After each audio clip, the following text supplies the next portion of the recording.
2019년 10월 13일 오전 10시 10분경 일본 후쿠시마현의 119로 다급한 신고 전화가 한 통 걸려왔습니다. 태풍으로 77세의 할머니께서 집에 고립이 되셨다며 구해달라고 전화가 온 거예요. 이렇게 신고 전화가 왔을 때만 해도 이 할머니 의식 선명하셨습니다. 이 신고에 몇 분 지나지 않아 정상적으로 119 구조대가 도착했습니다. 당시 태풍 19호로 이 지역 피해가 장난이 아니었다고 해요. 소방차로는 구조할 수가 없는 상황. 그래서 이때 소방대원은 헬기를 띄웁니다. 소방대원이 들어가서 할머니를 끈으로 묶고 헬기로 들어 무사히 구출시키는 게 이게 계획이었어요. 계획대로 소방대원 한 분이 베란다 쪽에 나와 있는 할머니를 발견, 해당 집 안으로 들어갔습니다. 원래대로라면 이때 장비들을 바닥에 내려놓고 구조자도 바닥에 앉히고 한 후에 구조자의 몸에 여러가지 장비를 다 채우고 헬기에 띄우고 해야 되는데 이날은 좀 그렇게 할 수가 없었어요. 왜냐? 이미 집 안에 물이 어느 정도 차버린 상태였거든요. 바닥에 장비를 놔버리면 다 떠내려가 버릴 거 아니에요. 그러니까 이때 소방대원이 장비를 어느 정도 아는 상태에서 할머니까지 신경 써야 되는, 해당 집에 구조 작업으로 들어간 소방대원은 2명이었습니다. 한 명이 장비를 안고 있고 또 다른 한 명이 할머니의 몸에 안전장비를 채웠죠. 자, 구조자 안전장비 다 있습니다. 헬기 끌어올려 주십시오. 그래서 이때 소방대원 한 명이 이 할머니를 옆에처럼 껴안은 형태로 같이 껴안고 헬리콥터 위까지 같이 올라갔어요. 문제 없었습니다.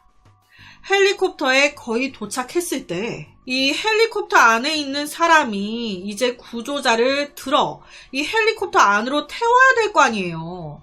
반대로 이 할머니를 안고 있었던 소방대원은 이 할머니를 헬리콥터 안으로 건네줘야 되는 거고, 자, 받아! 그런데 이 할머니를 옮기는 이 과정에서 안고 있던 소방대원 할머니를 놓쳤네. 77세 할머니 40m가 넘는 상공에서 추락했습니다. 이게 무슨 일이야. 옆에가 당시 영상인데 할머니를 손에서 놓쳐가지고 떨어뜨렸다? 할머니를 연결하는 줄은 없었어? 안전장비 다 채웠다면서 이게 말이 되나? 네, 말이 안 되는 상황이죠. 40m 높이에서 추락해버린 이 할머니, 급히 구조돼서 병원으로 옮겨졌지만 사셨겠습니까? 사망하셨습니다. 분명히 구조될 때까지만 해도 이분 살아 계셨어요. 이 추락으로 인해서 사망하신 거예요. 말도 안 되는, 도대체 왜 이런 사건이 벌어진 걸까요? 확인 결과 앞서 그랬잖아요. 원래는 사건 현장 도착해서 장비들을 바닥에 놓고 구조자 앉으라고 해서 차분하게 안전장비를 채우는데 구조대원이 2명이나 들어갔지만 이때 정신이 없었던 거예요. 한 명은 장비를 들고 있고 한 명이 구조자 몸에 장비를 채우는데 깜빡하고 안전고리를 안 채웠네. 구조대원 자기와 헬기와의 안전고리는 채워져 있는 상황이에요. 이제 피해자와 헬기의 안전고리를 채워야 되는데 이걸 까먹은 거예요. 제가 앞서 그랬잖아요. 구조대원이 껴안는 형태로 쭉 올라갔었다고.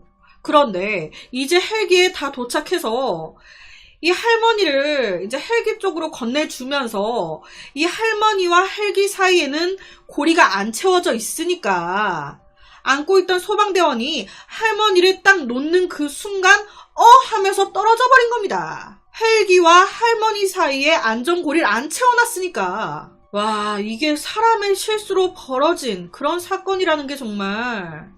당시 구조대원은 2명 다 32살로 소방관 일을 한 지 10년이 넘는 베테랑들이었다고 합니다. 특별 구조대원으로 활동했을 정도로 잘하는 사람들이었다는 거예요. 이 사건이 난 날 태풍 피해가 굉장히 많아가지고 소방대원들이 아침부터 엄청 바빴다고 해요. 그런데 아무리 그래도 이건 아니죠. 고생하시고 이런 건 아는데 이런 사고를 발생시키지 않기 위해서 소방대원분들이 꾸준히 연습하시고 하셨던 거 아닙니까? 안전고리가 낡아서 끊어진 게 아닌 깜빡했다는 게. 이 사건 후에 소방대원 측은요, 바로 정식으로 돌아가신 이 77세 할머니의 유가족 분들에게 정말 죄송하다고 사죄를 했습니다. 사죄해야죠. 제가 이 기사를 보고 너무 충격을 먹어서 일본에 이런 사건이 또 있었나 하고 찾아봤더니 또 있었더라고요. 7월 17일 오후 4시쯤에 일본 고베시의 5층 주택에서 신고 전화가 걸려온 거예요. 집 3층에서 불이 났다고. 그래서 바로 구조대원이 출동, 베란다로 들어가서 3층에 살고 있었던 56세 마유미 씨가 쓰러져 있는 걸 발견하게 됩니다. 그래서 이때 소방대원은 마유미 씨가 의식이 없으니까 구조기구를 몸에 달아서 베란다 쪽으로 빼가지고 구조하려고 했습니다. 그런데 이때도 소방대원이 너무 정신이 없었던 거예요. 마유미 씨를 연결해가지고 베란다 쪽으로 빼냈어요. 그렇게 그녀가 공중에 매달려 있는데 3층과 2층 사이에 높이 5m 지점에서 갑자기 누워 매달려 있었던 그녀의 중심이 막 흔들리더니 그대로 바닥으로 떨어져 버린 겁니다. 높이 5m에서 추락. 1시간 뒤 마유미 씨 사망하셨습니다. 이것도 확인 결과 구조 장비를 채우는 그 순서가 잘못돼 있었고 제대로 안전 장비 안 채웠고 그러면서 사고가 발생한 거라고 하더라고요. 이것뿐만이 아닙니다. 일본의 가나가와 현에서 한 남자가 강물에 휩쓸려 간 거예요. 이에 구조대원이 도착. 오후 4시 15분경에 59세인 이 피해자 남자를 헬기를 띄워 구조 시도를 하게 되는데 발표에 따르면 헬기가 강물에 휩쓸려 암초에 걸려있던 남성을 발견한 거예요. 그래서 구조대원이 헬기에서 지상으로 내려가가지고 로프로 남성을 묶은 뒤에 헬기로 끌어올리는 작업을 시작했는데 그런데 이날 강물의 물살이 엄청 셌던 거예요. 묶었던 고리가 풀렸어.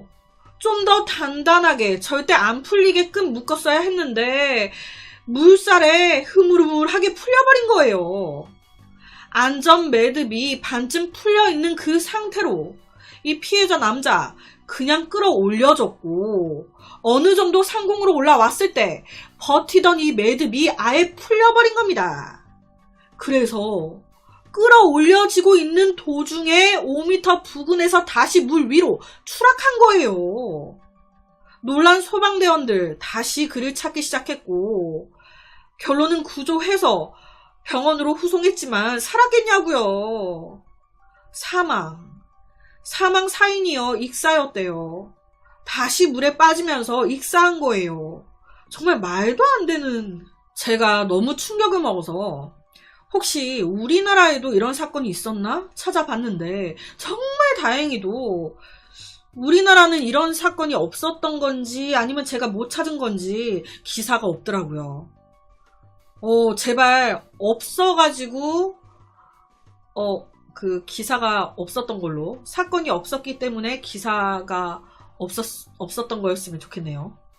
그래서 오늘은 일본에서 일어났었던 충격적인 구조 작업과 관련된 충격적인 사건 몇 가지를 가지고 왔습니다.